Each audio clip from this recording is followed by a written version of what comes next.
Today I'm going to compare the New Balance 1080 V14 with the ASICS Gel Nimbus 27. Two of the most popular neutral shoes in each range, however they feel different underfoot and are designed for different purposes. So if we look at the 1080 V14, it's starkly different than the previous model, the V13, which is probably one of the softest shoes we've ever worn. They firmed it up a little bit even though it still has the same Fresh Foam X cushioning, so you don't sink into it as much. It's a little bit more responsive than the previous model, and it comes in with 38mm in the rear foot, 32 in the forefoot, giving you that 6mm drop. In contrast to that, with the ASICS Gel Nimbus 27, we've got the FF Blast Eco Plus cushioning, so this is really different than what we saw in the Nimbus 26.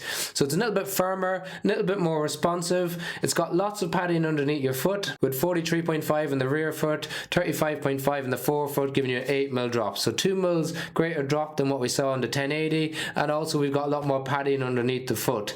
It's also a lot stiffer of a shoe compared to what we see in the 1080 and the forefoot, so if you have any issues with the ball of the foot, you might enjoy the Nimbus a little bit more.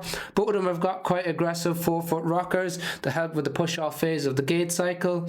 When it comes to running, the FF Blast Plus Eco cushioning in the Gel Nimbus 27 is a bit more responsive. So while the Nimbus 27 is slightly heavier, around 307 grams versus 297 grams in a size 9 men's US, it is a little bit faster. It transitions a little bit quicker due to the aggressive nature of the geometry of the shoe. So this historically was an excellent shoe for recovery runs, easy runs, longer runs, but it can also now do some up-tempo workouts.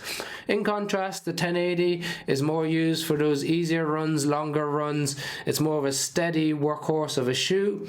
When it comes to lifestyle use, the 1080 is probably a little bit more favorable as it's not as aggressive as the Nimbus 27. It's got really broad base of support and some nice sole flare to give you increased ground contact. We've got some broad base and some sole flare on the Nimbus 27, but it's just not as prominent as what we see in the 1080.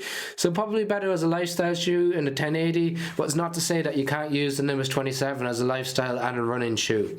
As we move on top of the shoe, we've got a bit more of a plush upper on the 1080, so a bit more comfort focus, whereas we've got a thinner, more aggressive upper on the Nimbus 27. It also narrows a little bit more in the Nimbus 27 in the toe box compared to the 1080. New Balance are known for having loads of space in the toe box. They're true to size and length, whereas historically the Nimbus 26 was a little bit short, so we've got no issues with the length. We've got a lot more padding around the heel counter on the Nimbus 27 compared to the 1080, but still adequate amount of padding in the 1080, and you've got a nice external pull-on tab in the Nimbus 27 that we don't get in the 1080.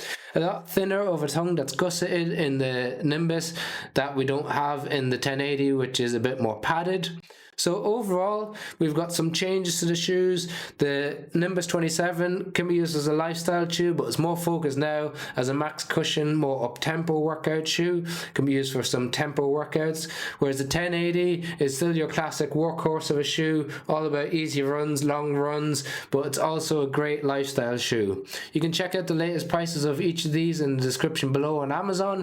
Otherwise, if you have any questions on them, please drop in the comment section below. Got loads of reviews of ASICS and New Balance shoes on the channel. Like and share and subscribing makes a massive difference to us. Thanks for watching.